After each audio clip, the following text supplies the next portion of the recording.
Thanks for joining us on another episode of Cryptos and Conspiracies.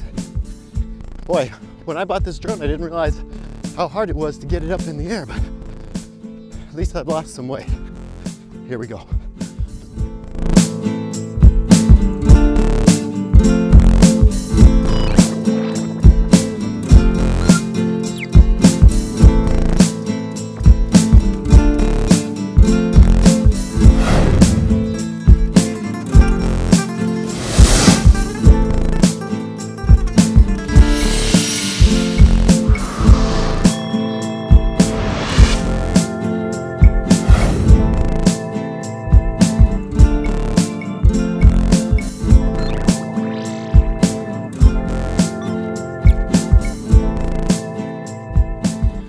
Hello everyone, welcome to Cryptos and Conspiracies episode 2, Why the Deep State Doesn't Want You to Own Cryptos Yet. I hope you all are having a good time out there wherever you are. In light of today's ultra-partisan political environment, I'd like to address a few things before we jump into today's episode. This show is not currently and never will be a platform for partisan politics. The majority of my adult life, I've been registered as a nonpartisan independent, which turns out is different from merely independent in California, because there's an actual independent party with a party platform in California. There was one election where I was mistakenly misled into registering as independent, and I became part of the independent party as opposed to a nonpartisan independent voter, which was weird. I got that sorted out after the fact. I've never been a Democrat or a Republican.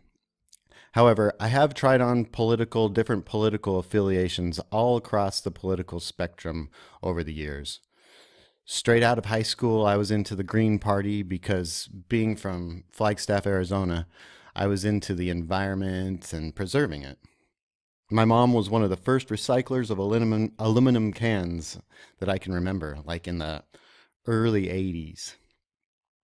By the time I finished public university, I was swayed by the socialism being taught by most professors who taught there, and then I quickly discarded that for more libertarian views.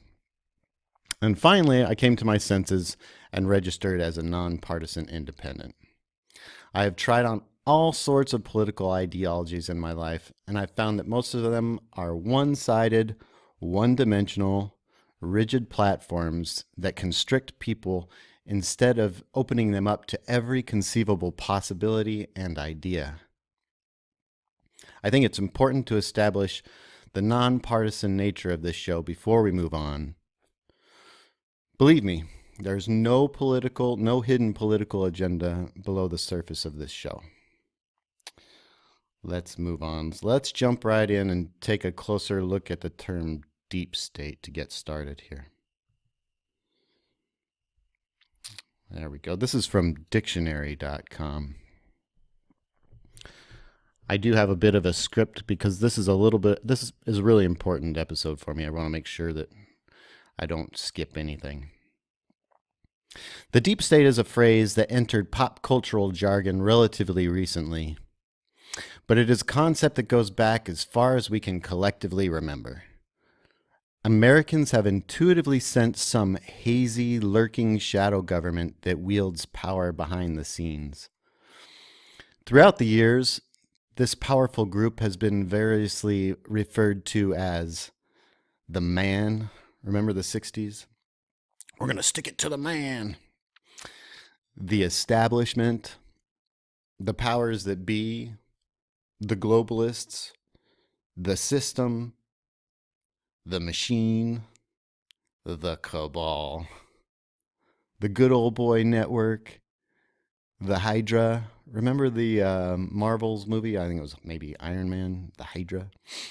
The bureaucracy, officialdom, proper channels, the secret society, the Freemasons, Skull and Bones, all the secret societies really, the clique, the circle, the insiders, the club, the syndicate, the cartel, the elites, the gang, the network, the aristocracy, the oligarchy, the blue bloods, the crowd, the society, the banksters, the gentility, the upper crust, the controllers, the moguls, the tycoons, the rulers, the hidden hand, the authoritarians, Big Brother, and on it goes. Let me know if you have any more of these synonyms for the deep state down in the comments below. I like collecting these. We're all familiar with this deep state concept on a basic subconscious level, yet most of us never really think twice about it. We just shrug it off like death and taxes. It's like some awful but inevitable thing that is built into the world we're born into, and we just end up saying, what are you gonna do? You're gonna have that. It is what it is, huh? You know what I mean. The difference between the deep state concept of the past and the one being thrown around in the media today is that this new term has been weaponized into a partisan battering ram. Wait, before we move on to this, I just want to point out something in this here. This is pretty interesting. This is off of Wiki Spooks, something I just came across researching recently. But here is in the New York Times. In 2013, the New York Times, let's see if we can outline this.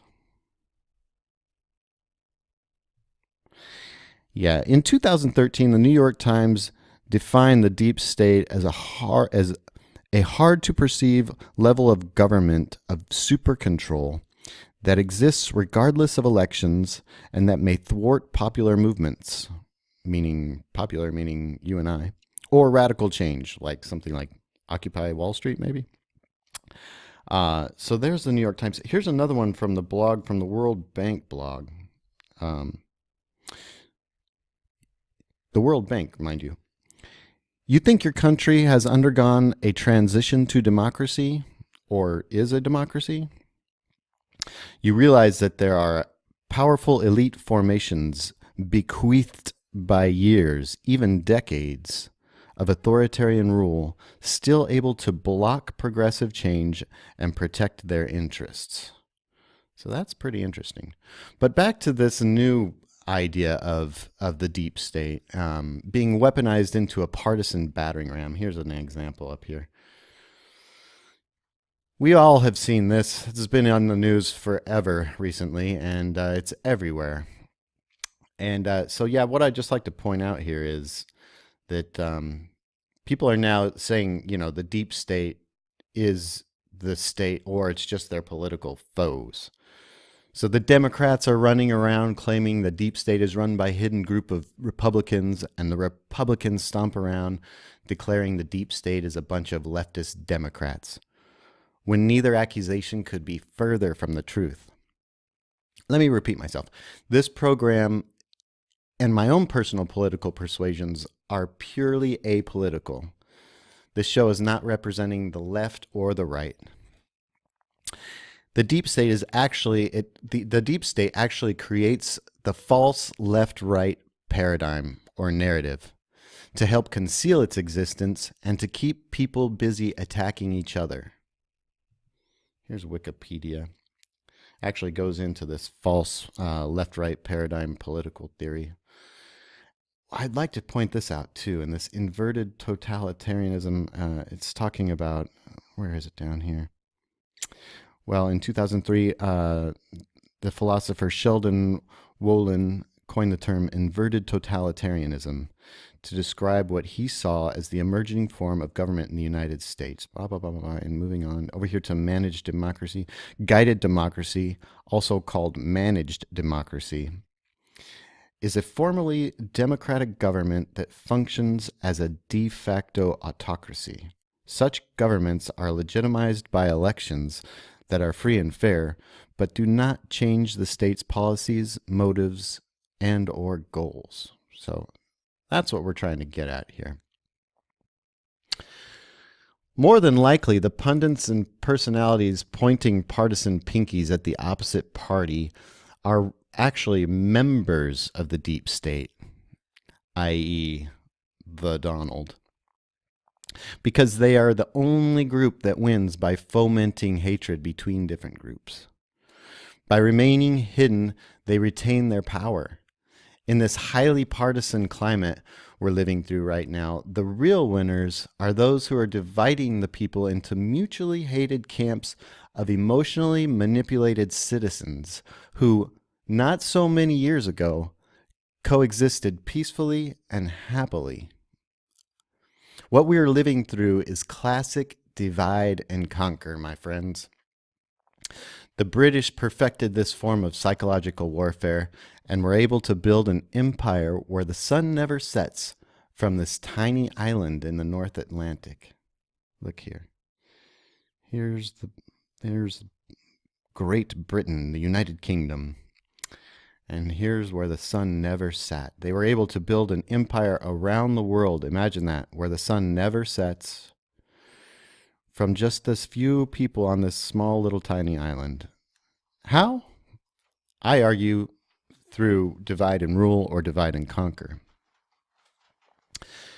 Let's see, where were we? Oh, yeah. In this modern age, the Anglo-American Empire has been able, that's British and American. You always wonder why perhaps the England and the United States are always on the same side. Here's a clue to that. In this modern age, the Anglo-American Empire has been able to build up this divide and conquer tool into a savage system where we see the rise in hate crimes, racism, partisanship, xenophobia against immigrants, and the overall intolerance for anyone's ideas except for our own. I'd also like to add they bring in tons of immigrants and then they say build a wall, and it's so you build these two it's the classic we'll just say divide and conquer for now. Let's move on. We're being trained to become aggressively intolerant of each other's views instead of politely agreeing to disagree like we were taught when we were young children. This is the same old game used over and over to conquer peoples and nations for the benefit of a very small clique who runs the governments, the media outlets, financial institutions, educational systems, and it all funnels down to all of our relationships, including our family and our friends. Divide and conquer, otherwise known as divide and rule, is an ancient practice, and it should be researched and taught in our schools if we were living in a true democracy. Unfortunately, we're being manipulated into fighting amongst ourselves for the benefit of a small few. So, who are these controllers, we ask ourselves? The answer to that question is actually an open secret and can be answered by anyone with an internet connection. While we may never know who reigns supreme at the very top of the control pyramid, we can easily study the bureaucracy that they have put in place to implement their unsettling policies.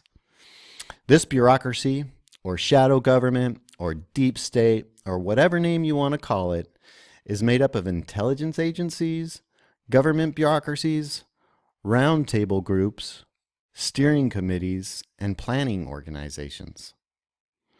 Some of the most infamous of these groups include the Bilderberg Group, the annual meetings at the Bohemian Grove, which I think actually is a little more partisan than most of the other groups. Most of these groups are completely nonpartisan. Let's just remember that, okay? Because they're working in unison. The Bohemian Grove is known to be a little bit more on the conservative side, but these other groups are all nonpartisan and bring in anybody who's in power or who is in charge of these industry, finance, education, media. The Trilateral Commission, the Club of Rome, even the World Economic Forum at Davos, and countless other steering committees, which are made up of nonpartisan groups of government, industry, finance, education, media leaders, all who meet in secret to plan the direction of the world for the benefit of those with the highest stakes of interest. Other very important deep state organizations are the so-called roundtable groups, such as the Council on Foreign Relations, bing, in New York, and the Royal Institute of International Affairs at Chatham House in London. To know who actually runs the deep state for the oligarchs at the top of the food chain, we only need to research the members of these groups, and many other groups that we simply don't have time to cover in this program. The point is that we can figure out who is controlling the deep state and what their motives are if only we would stop being manipulated into fighting between ourselves long enough to sit down and do some research. These organizations are shaping and molding our society to fit their needs and to meet their ends. For those of you who have researched these groups, the deep state is real and knowable. And for those of you who haven't, I'll leave some links down below in the description for further exploration. For now, let's move on to the premise of this show, which is why the deep state doesn't want you to own cryptocurrency yet. And by cryptocurrency, we're actually talking about the big top dog, Bitcoin. In this half of the program, we are definitely entering the realm of speculation, and by no means is this financial advice. If you do decide to invest in Bitcoin or other cryptocurrencies, don't buy more than you can afford to lose. Do your due diligence, research, and make sure to buy and learn how to safely use a personal hardware wallet. As someone who lost their initial investment in Bitcoin due to leaving it on a crypto exchange, yeah, I'm a Mt. Gox survivor, I feel obligated to mention hardware wallets to all newcomers to the crypto space. It's really important. Keep your money on you. Moving on. Have any of you ever been to a party where everyone is milling around and waiting for the cake or the beer to get there, and someone pulls you aside, and then someone pulls you aside and says, "Hey, follow me." So you follow that person, and they take you to a little discreet place where they have a little stash of whatever it is that everyone is waiting for, and they press their index fingers to their lips and they say, "There's not enough for everyone, but let's share this little bit while we're waiting." Most of us have experienced something similar to this scenario, and that is exactly the same type of thing that is going on in the financial world around us right now. You see, while most people are milling around wondering where they can safely grow their hard-earned money, the deep state players are in a mad rush to slice up the crypto stash. The man on the street is being manipulated by the mainstream pundits, fresh from their deep state steering committees, into thinking that Bitcoin and cryptos are dangerous, volatile, and not worth investigating, while simultaneously the banks, financial institutions, governments, and wealthy investors are all scrambling to build up the infrastructure and grab a slice of the pie before the party officially gets started.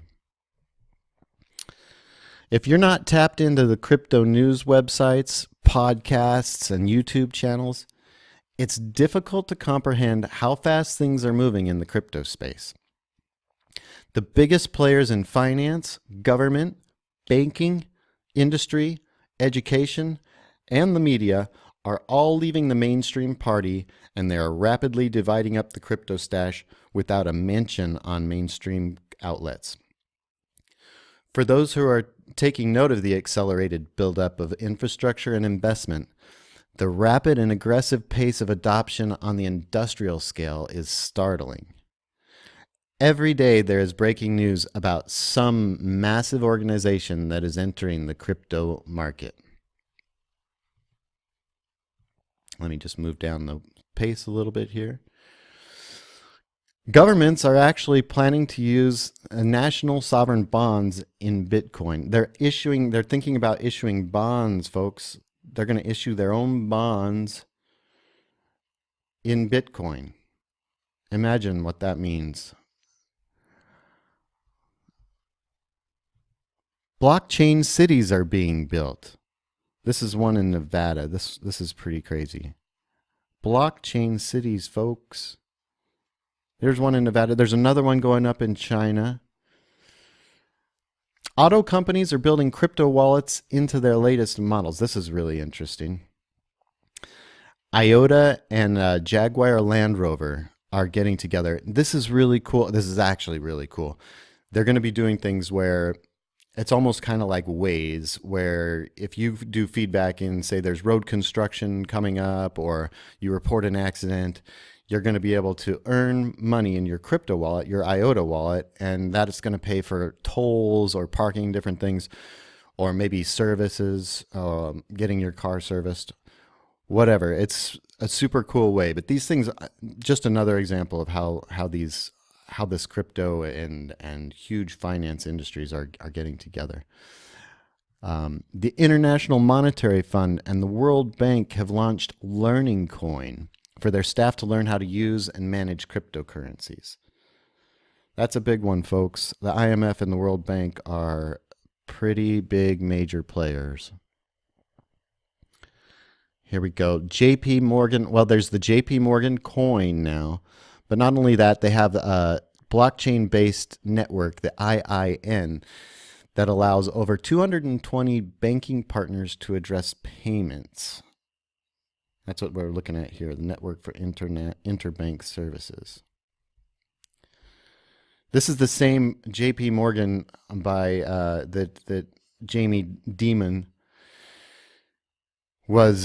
He was the one that was saying Bitcoin is a big scam. So, you know, as we all know, the big banks are the biggest hustlers in the world. They're going to keep you looking one way and obfuscate your ability to see for yourself, and then they're going to run in and buy everything out from underneath you. Beware of people like Jamie Dimon. Here, Fidelity Investments is launching a cryptocurrency trading and storage platform for select clients, mind you, but still, that's huge, folks. These are major things. Major stock exchanges around the world are implementing cryptocurrency trading platforms. This one is in Thailand, and the second biggest stock exchange in Germany is about to roll one out. There's one in Gibraltar rolling one out. The Nasdaq is in talks to roll one out. I mean, it's coming, folks. This is all coming. They're planning everything right now as we're sleeping. Let's see here. Amazon and other online retailers are now accepting Bitcoin on the Lightning Network and the Moon Network. So, yeah, keep your eye on that. That's another big one. Yahoo. The Yahoo Finance app has added crypto trading to its platform. Huawei, I'm not really sure how to say that. Huawei and Samsung are shipping their new phones with cryptocurrency wallets. I'm just going to show you one example here, but both these major phone companies are shipping with crypto wallets, folks. It's coming fast. All of this stuff is coming really fast. We need to be aware. Here's another one. IBM WorldWire is using cryptocurrencies for international transactions in more than 50 countries. 50 countries. It's a lot. It's coming. Facebook has set up a crypto development team. Look, here it is. Cryptocurrency launch in first half of 2019. New York Times report. Interesting. Visa hiring cryptocurrency and blockchain expertise. There's another big one. Not only that, Visa and here's one. MasterCard versus Visa blockchain projects. Visa and MasterCard, folks. Everybody's getting into the game right now. The list grows bigger every day. I just want everyone to know. If you keep your mind into this crypto news cycle and you're watching it every day, it's amazing. It's an avalanche coming down on top of us. It's really moving fast. Everyone needs to be aware about this. It's coming. It's all coming very, very fast.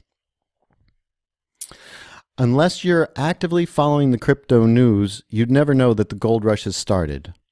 Once again, let me try that again. Unless you're actively following crypto news, you'd never know the gold rush has started. Once again, this time it's digital gold, known as Bitcoin, along with the rest of Bitcoin's coattail altcoin cryptocurrencies. There's a mouthful.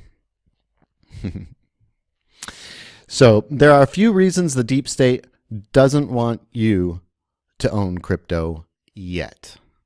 Number one, the price. Number two, the control. And number three, your money is exactly where they want it, in their banks. So let's take a little further look here.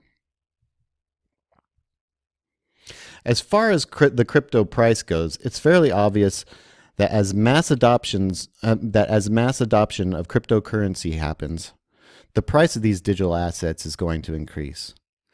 If you're a trader with insider information about the price of a given asset, the last thing you do is let the cat out of the bag. Your friend at the party who steals you away from the crowd to share his secret stash makes sure no one else is aware of what he's up to, right?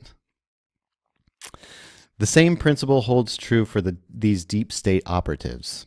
This is why the media is not invited to these closed-door meetings of round-table groups and steering committees.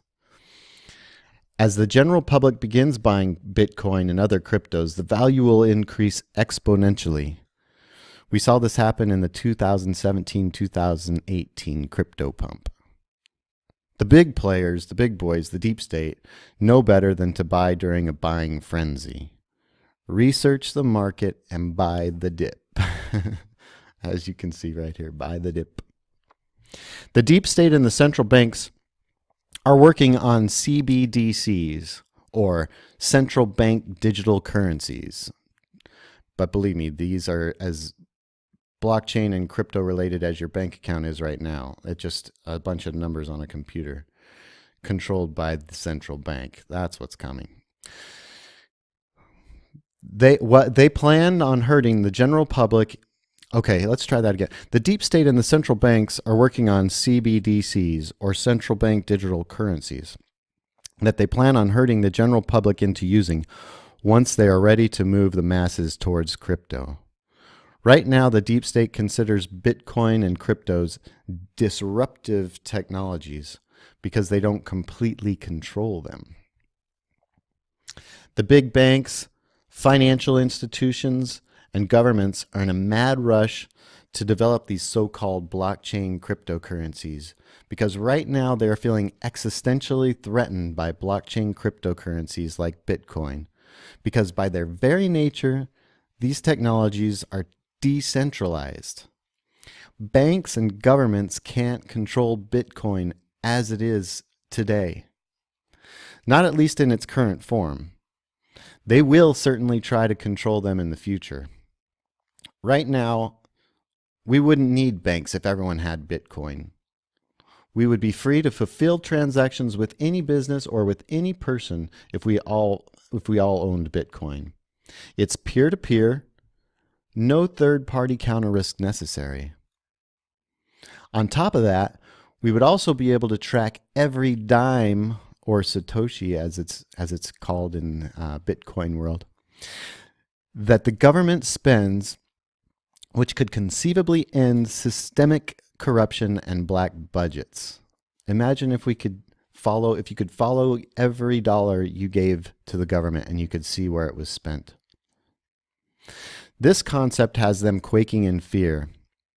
The entire Bitcoin blockchain is a transparent public ledger that can be accessed and verified by anyone, anytime.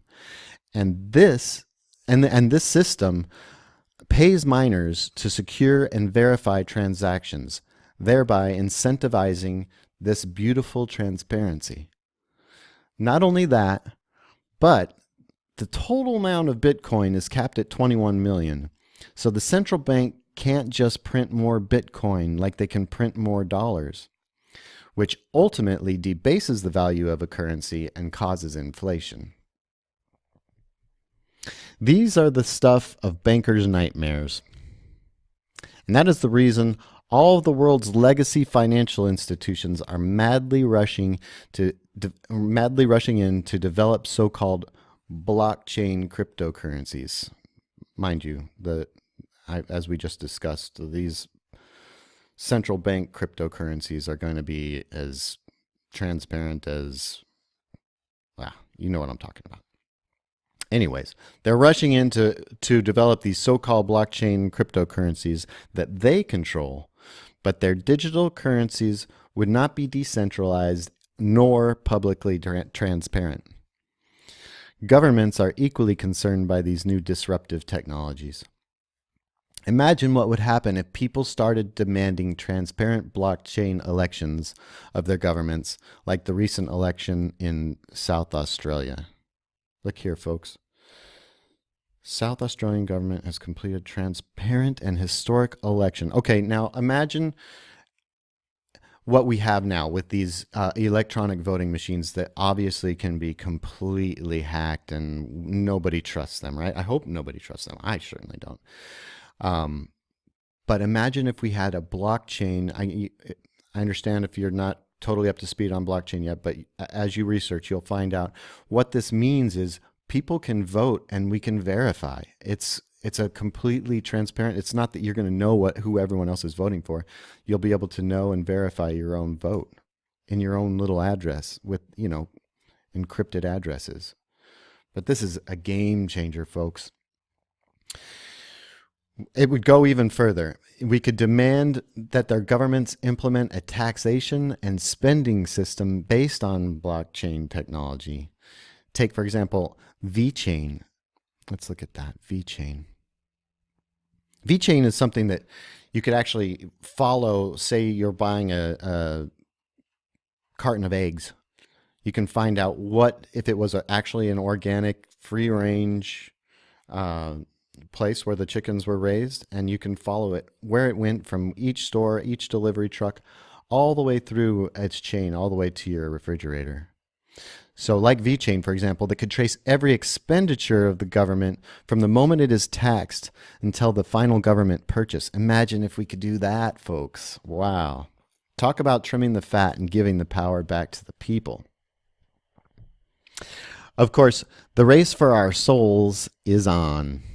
Because if banks and governments are able to wrangle the control of these new technologies from the people, they will certainly use the cashless nature of cryptos to control absolutely everything and tax every conceivable transaction.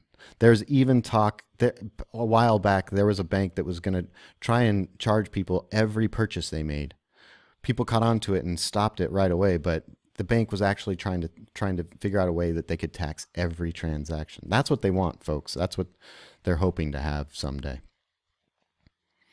Anyways, we're at a very important crossroads with this revolutionary new technology, and it has the potential to enslave us or free us from the centuries-old grasp of the deep state. We are currently in a position to control our own destiny or become central bank-owned slaves. As things currently stand, the deep state not only wants you to keep your money in your bank accounts, they need you to keep your money there. Does anyone remember when Treasury Secretary Hank Paulson personally threatened members of Congress that if they didn't pass the bank bailout legislation back in 2008, that there would be martial law in America? Let's look at that. There it is, folks. Treasury Secretary Paulson threatened senators with martial law. That's when he says, look, you either give the banks your money, you tax these people and give them the money, or we're going to let this go and it'll be turned into martial law. That's a threat, folks. That's pretty serious. Well, it looks like the next time around, they won't need to ask Congress for a bailout legislation. Countries around the world, including the United States, have already enacted legislation that would allow them to initiate bank bail-ins should another banking crisis happen like the Lehman Brothers failure of 2007, 2008. What that means is that should another systemic banking crisis occur, not only will the government be able to use your tax dollars to bail out the banks like they did in 08, 09, but additionally, they'll be able to take money directly out of your bank accounts in what they lovingly term a haircut. Could the deep state possibly know something about the future that we don't? Why would they have already enacted this legislation that would allow them to do this? Slightly suspicious. We'll have to see. But we all know very well that the economy and the stock market cannot continue to climb to higher and higher levels indefinitely. All markets have bubbles and corrections. But why is the mainstream media so fixated on the volatility of Bitcoin and the infallibility of the stock market? And why is Christine Lagarde and the IMF pushing the idea of NERPs? Sounds like twerps or burps, something cute like that. But what it is negative interest rate policy, friends. Negative interest rate policy, remember that. What this means is that when they enact negative interest rates, you'll have to pay to you will have to pay your bank to keep your money in the bank. It seems like they're not only thinking about what would possibly happen in a future recession, but they are actively planning and preparing policies to enact in a future recession. Let's look right here. This is from the IMF blog, imf.org, cashing in how to make negative interest rates work. Now this is where it gets really interesting. Let's move down here. Here it is. How long can you go? This is, bankers talking to other bankers pretty much. It says, in a cashless world, there would no longer be there. Let's try it. Let's try that one more time. In a cashless world, there would be no lower bound on interest rates. A central bank could reduce the policy rate from, say, 2% to minus 4% to counter a severe recession. The interest rate cut would transmit to bank deposits, loans, and bonds. Without cash, depositors would have to pay the negative interest rate to keep their money in the bank, making consumption and investment much more attractive. This would jolt lending, boost demand, and stimulate the economy. Here's the catch. When cash is available, or Bitcoin, let's throw that in there too. When cash is available, however, cutting rates significantly into negative territory becomes impossible. Impossible, folks. Cash and Bitcoin has the same purchasing power as bank deposits, but at zero nominal interest. Moreover, it can be obtained in unlimited quantities in exchange for bank money. Therefore, instead of paying negative interest, one can simply hold cash at zero interest. Cash is a free option on zero interest and acts as an interest rate floor. That's pretty heavy. So now we know why they haven't already begun negative interest rate policy. They haven't got rid of cash yet. That's the only reason, folks, or Bitcoin. What that is actually saying is that the only way they can really make negative interest rates work is in a cashless world and also a Bitcoinless world, I should add, because when people have access to cash or Bitcoin, they will immediately withdraw their money from the banks that try to enact negative interest rates. So why doesn't the deep state want you to own cryptocurrencies yet? The answers are pretty simple. Number one, they want to buy the dip in value before mass adoption raises the price and lowers the overall gains for the insider deep state institutions and wealthy individuals. Number two, the central banks don't have their false CBDCs or central bank digital currencies ready yet. These CBDCs, something like FedCoin, which they keep talking about, will be sold to the people as blockchain cryptocurrency so that they can herd the general public into buying these controlled digital imposters instead of the true decentralized bank busters like the current state of Bitcoin. And number 3, when we do start to hit the next inevitable recession, the deep state needs your money in the banks for bail-ins and negative interest rate policy. All they'll need to do is close up shop for a day or a week, call it a bank holiday to avoid a run on the banks, and then they'll convene more meetings to decide how much they want to take out of everyone's accounts. Sure, there's a good deal of speculation anytime we try to prepare for plausible future scenarios, but by researching and following the deep state's chess moves, we can glimpse some very interesting clues about the directions and the planning and steering committees are heading. Do yourself a favor, folks, and research how to invest in a little Bitcoin if you haven't already. Try buying $20 worth or maybe $100 worth so that you can actually see that the daily percentage of volatility over time instead of taking the mainstream media's word for it. And then you can decide if you want to invest more money down the road. Imagine if you have $100 and it dips 2%, you're down to $98. But if it goes up 2%, you'll have 102. You'll see the volatility. $100 is great because it's that perfect 100%. You can really find out a lot about a quick investment just by investing $100 and watch it grow. And I'm going to tell you it's going to grow. This is not financial advice, of course. Anyways, I know that today's episode was a little bit of a heavy load, but I hope that you got something out of it. The links will be down in the description, and have a good day, folks.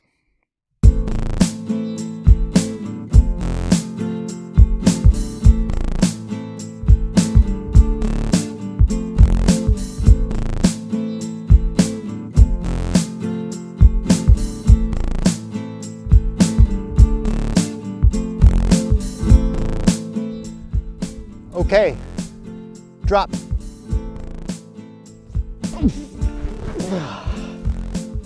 Got it. Hey guys, thanks for joining us on another episode of Cryptos and Conspiracies. Hope you'll join us for future episodes. We'll see you then.